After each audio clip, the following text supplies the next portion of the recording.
When things didn't go as planned in my business, it was really easy to see them as being uncontrollable. Because when you think about what other people do, what other people say, and even some of the thoughts that I tend to have, it would start to feel like I didn't have control over anything at all. What happened from there is when people would respond positively, give me praise, or things were going well, I would have a really great day. But all the other times, which tend to happen more frequently, any response from other people that I didn't deem as a good response would quickly have me losing energy and control for the remainder of the day. I remember at that point coming upon this quote, and the quote was, when we take control of the things we can control, we can even control the things we can't. And to be honest, I thought it was total BS. And it wasn't until several years when I read a book called Extreme Ownership by Jocko Willink and Leif Babin that I realized that it was actually possible to do. So I want to ask you, what if there was a way that you could take control of all the things that we've talked about so far in a way that actually gave you back the control? If you're ready to do that, I want to share the strategy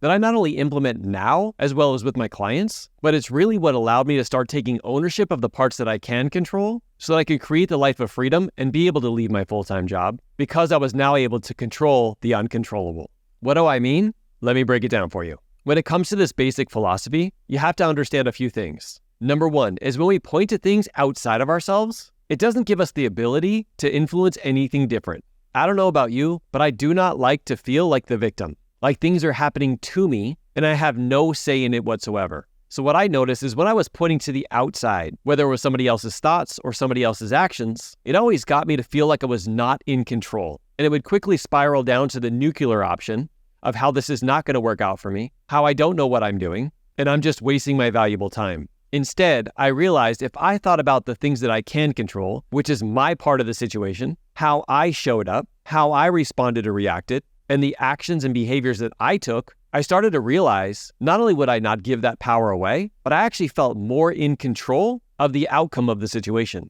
And when you feel more in control, believe it or not, you'll start taking the actions of somebody who is. Now, I want to give you some examples of how this plays out, but first we need to break down two other things to make sure that this works well in synergy with each other. Now, based off that first philosophy, you might think it's a good idea for you to take ownership and start pointing at yourself. And that is that next step, but there's a caveat with it. And that is if you're pointing the finger at yourself, but you're doing it in more of a shameful or guiltful way, I found that I still couldn't get myself to show up because then I would just feel sorry for myself.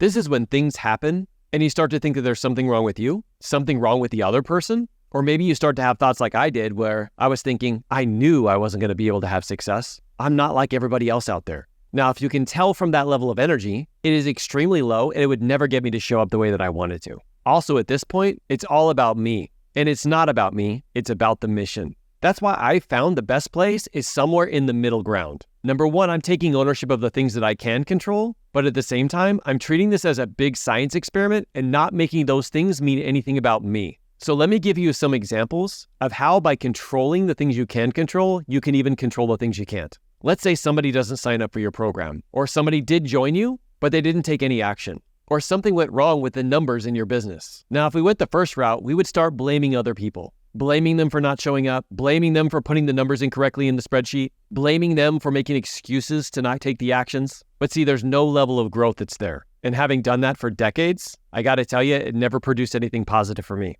The second path where you start to blame yourself and you start to think, I knew I should have never tried to work a business. I knew this wasn't for me, and I knew I didn't have what it takes to see success. Those kind of statements also didn't work for me. But let me give you an example of what did. So when people didn't sign up for my program, I started to ask myself, did I give them enough information? Was it the right person? Did I explain it in a way where I can show them how it's going to help them solve their problems? Is there a different way that I can approach this next time? Now, how about for the situation if somebody does join you, but they don't take any action?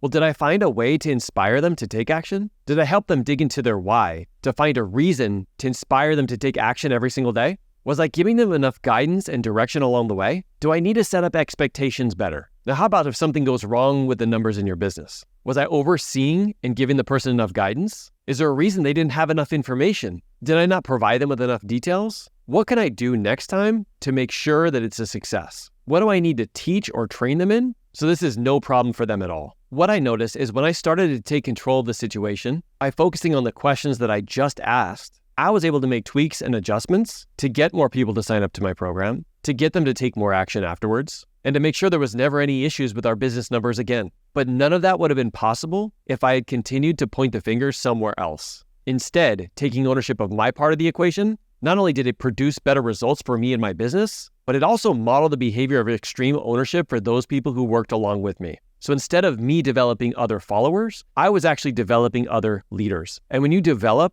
and cultivate a culture of extreme ownership, I gotta tell you, it was a complete game changer for me. Not only did it allow me to retire from LAPD early and lean into a business that I love, but it also gave me the freedom that I was desperately searching for when all I had to do was make this tweak in my mind, which is simple but not easy, which made all of those other things possible. Now you might get to this point and wonder how I use some of the words that I would say to inspire other people to take ownership as well as take ownership myself. Don't worry, I got you covered. Tap the next screen to watch this next video. How leaders speak so others will listen. This is where I learned how the words that I said either motivated and inspired people to take action, or it motivated and inspired them not to take action.